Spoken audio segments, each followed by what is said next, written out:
They said Christmas was cancelled. Too broke for a big gathering. I ate leftover alone. The ten sister were a lame. A full party, champagne, even a DJ, everyone was there except me. I stayed quiet until they texted, "Can you send me $301,000 for rent?" I replied, "Lose my number. I don't fall liars." Then broke him and shut down every transfer. My 7:40 p.m. and for 53 missed calls and one voicemail. Please call us. Christmas had always been our thing. We never did excavate and gift or perfect decoration, but we were consistent. Loud games, crowd coaches, mismatched plates, stayed with food. 4 years that choose was home. So when the family group charts started slowing down in early December, I figured maybe people were just busy.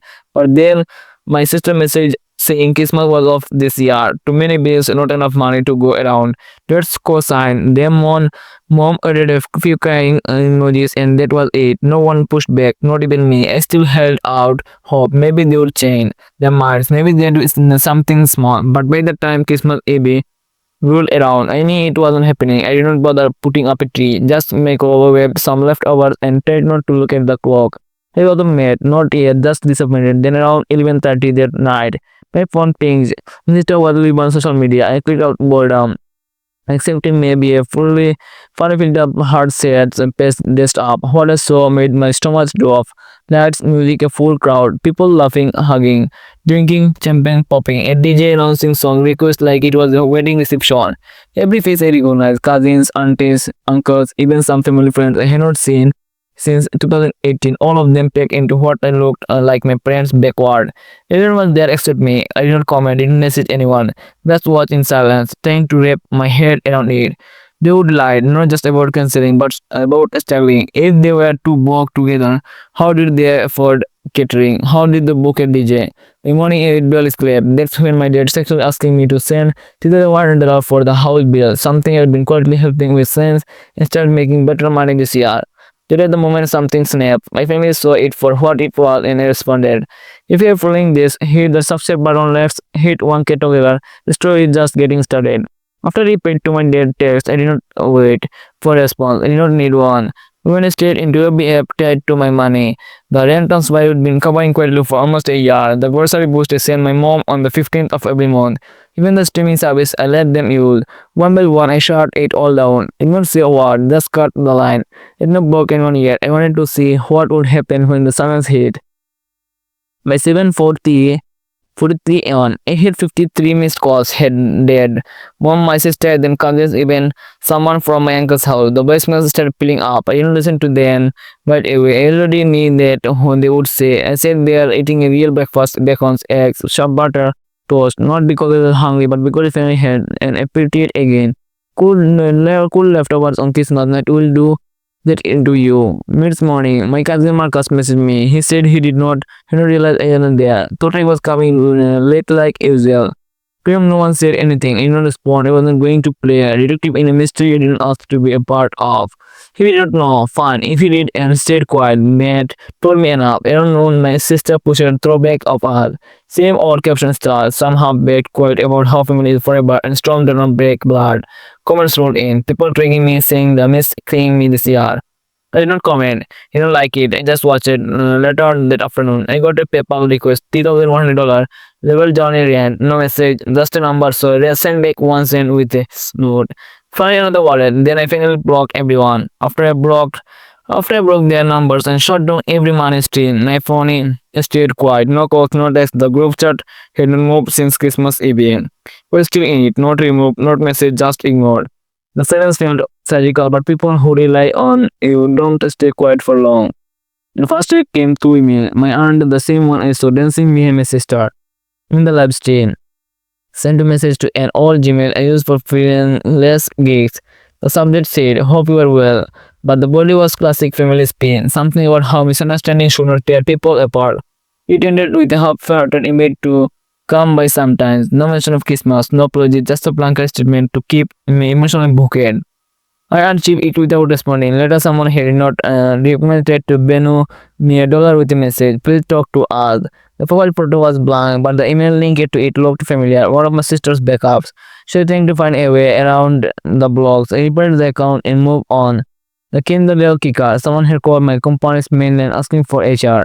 I only found out because our office manager brought it up in passing. The city team had called pretending there was verifying employment for a mortgage cosign. HR did not give them anything. Policy is strict, but they logged the call just in case. They got my attention. I never gave my job info to my family. They knew what I did daily, but not the company name, not the building I work in. So, however, when they call, either drag through my social media or ask someone close. And after spill, the mean they were not just upset, they were digging protein, trying to get handle on my money after I cut them off. They did not want reconciliation. They wanted leverage. I did not get angry. I just took notes. Every attempt, every weekend, every breadcrumb, because if they wanted to turn this into a game of manipulation, they were about to learn. I don't play the way I used to. I gave it a few days. I wanted to see how far they know.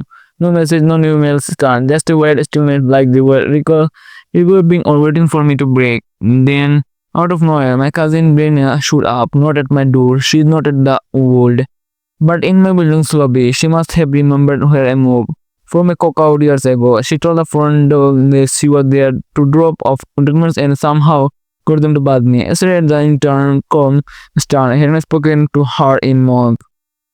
Not since she bought an antique payday and ghosted me. He got down. He was from my window and she stood outside the front door texting someone non-stop 5 minutes later. A car pulled up. My mom got out. So that was the plan. Bene was just the setup. They stood they're looking up at the building, like I would appear in the window and wave. I did not wait until they finally gave up and left. Not even 10 minutes later, I got an email from my mom. This one had actual words. She wrote about how things got miscommunicated, that I was deeply missed at Christmas, that we all need to take accountability without saying who we meant. Then came the real song, season, this one she wrote, then had base due. They were counting on me to flow through like I had the last few months. She closed within a line about doing what's right for family.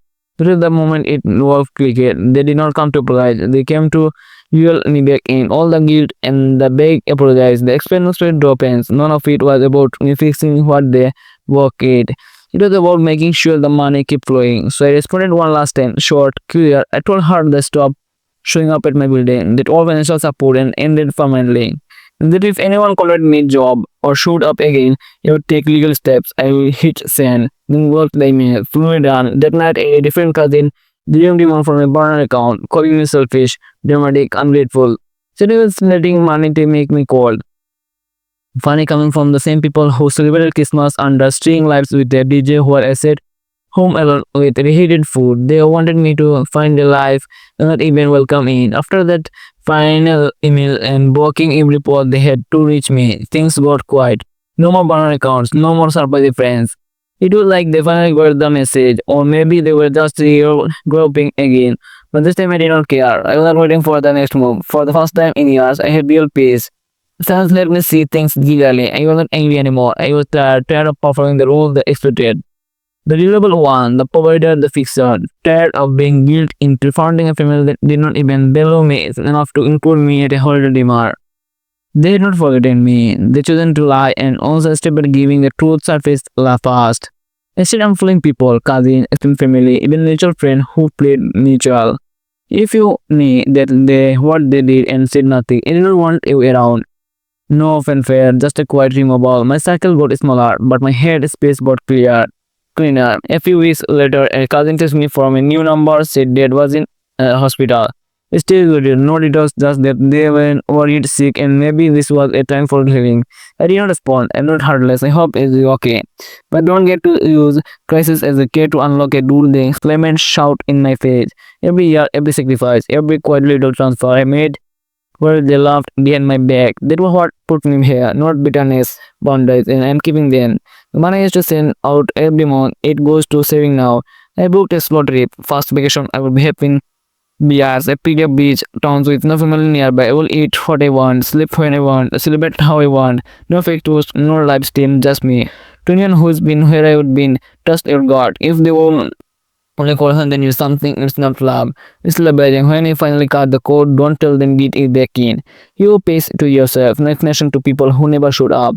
Thanks for playing this story. If you have not yet, hit the subscribe button and help me reach 1K more stories coming.